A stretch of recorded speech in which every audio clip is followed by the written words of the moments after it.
All right, let's jump right into it. Welcome to this explainer.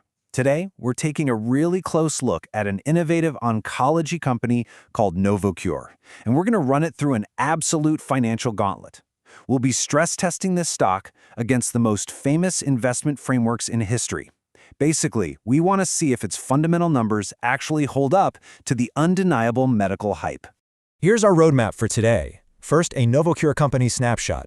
Then, we'll evaluate it through the Warren Buffett lens, the Peter Lynch lens, and the Benjamin Graham lens. After that, we'll look at DCF and alternative models, before wrapping up with a synthesis and final recommendation. Let's get to work. Section 1. NovoCure Company Snapshot. The business of tumor-treating fields. So setting the baseline here, at the time of this data, NovoCure, ticker symbol NVCR, is trading at $17.71 per share. That gives the company a market cap hovering right around $1.93 billion. To give you some context, NovoCure develops wearable electric field therapies for aggressive solid tumors. Think glioblastoma, pancreatic cancer, stuff like that. And their key products, like Optune Geo and Optune Pax, are definitely generating revenue. In fact, their Q1 2026 sales hit a really impressive $174 million, which is up 12% year over year. But here's the catch. They are burning cash. Right now, they're operating with a trailing 12-month earnings per share of negative $1.53. So we're looking at a super innovative, high-growth medical device company, but one that is operating at a pretty steep net loss. Moving on to Section 2, the Warren Buffett lens, searching for the economic moat and owner earnings. Okay, the ultimate question we have to ask: would the Oracle of Omaha, Warren Buffett, buy NovoCure today? Well, you know his playbook. To even get his attention, we need to see a durable economic moat, consistent owner earnings, a sky-high return on equity, and totally manageable debt.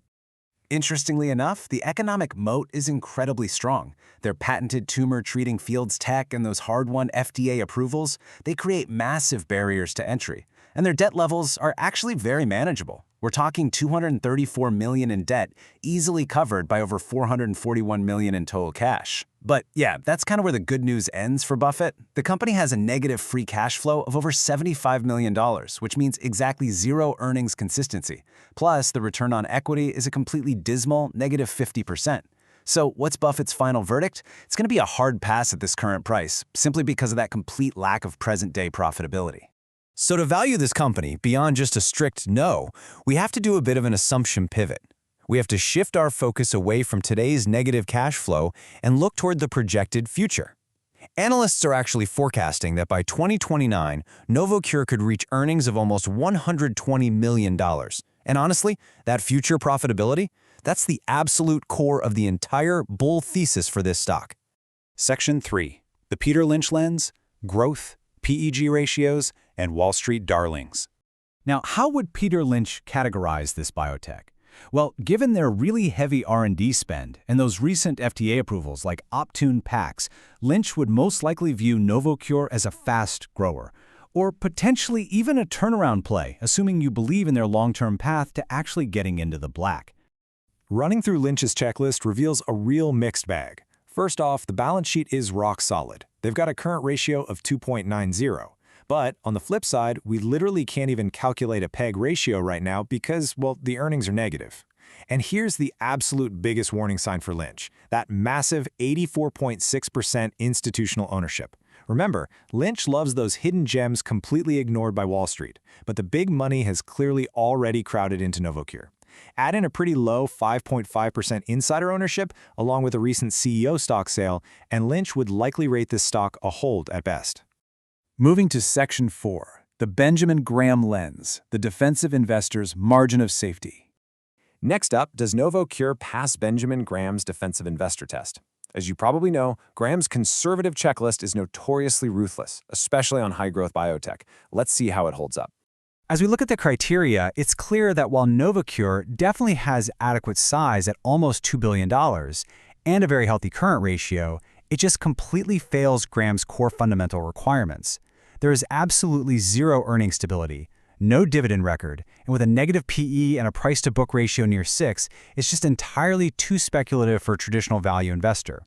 It's actually kind of funny if we try to run Graham's literal intrinsic value formula using their current trailing earnings, the math flat out breaks. You can't find the square root of a negative number. But let's say we are super generous and plug in that 2029 projected EPS of about $1.03. Even then, Graham's formula outputs an intrinsic value of just $8.38.